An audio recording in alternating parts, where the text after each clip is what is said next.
Celebremos el mes de la mujer estudiando a las mujeres de la Biblia. Acompáñanos y disfrutemos juntas las enseñanzas de estas valientes mujeres, ejemplos de vida que trascienden hasta hoy. Muy buenos días. Hoy en Mujeres de la Biblia vamos a ver la historia de la viuda de Sarepta, cómo enfrentar las adversidades a través de su historia. Para hablar un poco de la viuda de Sarepta vamos a hablar de su carácter. Dice que fue una mujer fenicia que mostró una extraordinaria hospitalidad a uno de los profetas de Dios y le proveyó refugio durante un periodo de hambre. Su dolor fue sufrir una extrema pobreza, sufrir hambre y la pérdida de su marido e hijo. Y su gozo se permite cuando experimenta reiterados milagros de la provisión de Dios y la resurrección de su Hijo amado. Vamos a ver a través de Primera de Reyes 17, del 8 al 24, la historia de esta viuda. Dice que una viuda le da comida a Elías. Entonces Dios le dijo a Elías: ve a Sarepta, pueblo de la región de Sidón, y quédate ahí a vivir. Yo le he ordenado a una viuda que te alimente. Elías se levantó y se fue. Cuando llegó a Sarepta, vio a una viuda que estaba juntando leña. Entonces la llamó y le dijo: por favor, tráeme un poco de agua en un vaso. Cuando la viuda se volvió para traerle, él le dijo: tráeme también un poco de pan. Pero la mujer le dijo: te juro por Dios que no tengo pan, solo tengo un poco de harina en una jarra y un poco de aceite en una botella. Ahora estoy juntando leña para ver qué preparo para mi hijo y para mí. Después de comer, probablemente moriremos de hambre, pues ya no tenemos más comida. Entonces Elías le contestó: no tengas miedo, ve y haz lo que has dicho, pero primero cocina un pequeño pan para mí y tráemelo. Después prepara pan para ti y para tu hijo. Pues el Dios de Israel dijo que no se terminará la harina que está en la jarra, ni el aceite que tienes en la botella, hasta que Él haga llover otra vez. La mujer fue e hizo lo que Elías le dijo, y tanto ella como su hijo y Elías tuvieron comida durante muchos días. Ni la harina de la jarra, ni el aceite de la botella se acabaron. Así se cumplió lo que Dios había dicho por medio de Elías. Un poco después, el hijo de la viuda se enfermó. Su enfermedad era tan grave que dejó de respirar. Entonces la mujer le dijo a Elías: profeta, ¿qué tienes en mi contra? ¿Has venido a recordarme mis pecados y a castigarme con la muerte de mi hijo? Entonces Elías le contestó: dame a tu hijo. Elías tomó al niño del regazo de la viuda, lo llevó a su propia habitación y lo acostó sobre su cama. Luego le rogó a Dios en voz alta: Dios mío, ¿cómo puedes traer tal desgracia sobre esta viuda que me recibió en su casa? No dejes morir a este niño.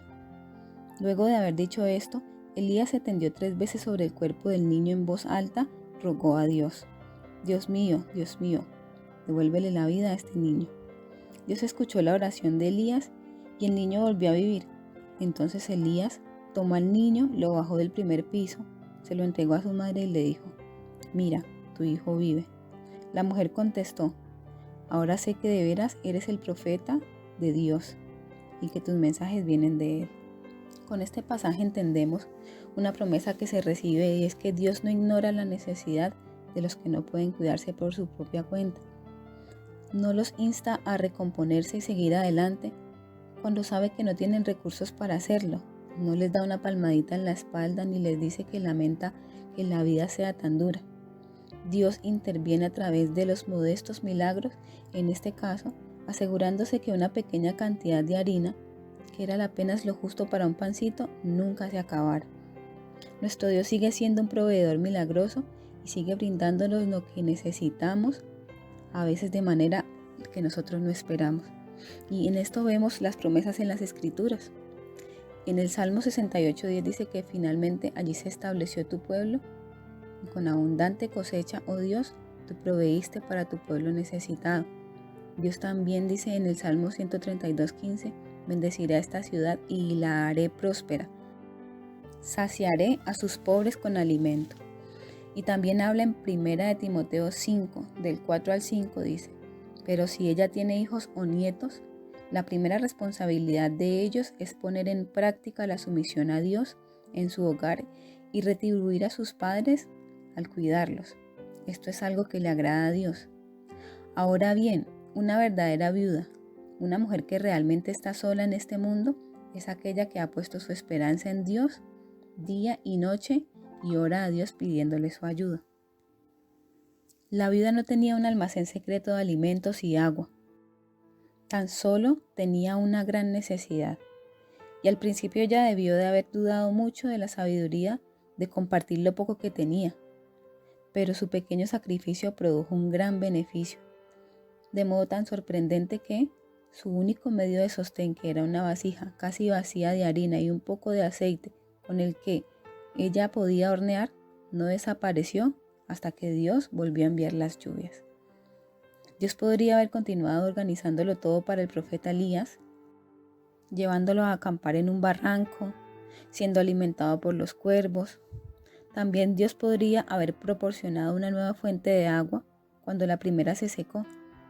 En cambio, Él envió a su profeta a una mujer pobre de una nación enemiga que no parecía probable que pudiese ser de ninguna ayuda para él. Desde luego, esta ayuda que se le proporcionó a Elías fue realmente provista por Dios, no fue provista por ella, pero Dios y su misericordia permitió que esta mujer se convirtiera en parte de su plan de salvación. Como invitación es que le demos gracias a Dios por estar constantemente atento y por todas las maneras en que nos ha provisto hasta aquí y por la forma en que Dios nos proveerá en el futuro. También que le confesemos al Señor cualquier tendencia que tengamos a actuar como si Dios realmente no existiera o no le importara lo que nos sucede. Que le pidamos al Señor que nos haga unas mujeres que confiamos en Él a diario en lo referente a todas nuestras necesidades, tanto físicas, emocionales y espirituales. Bueno, esta es la reflexión del día de hoy. Espero que tengan muy buen día y que Dios los bendiga.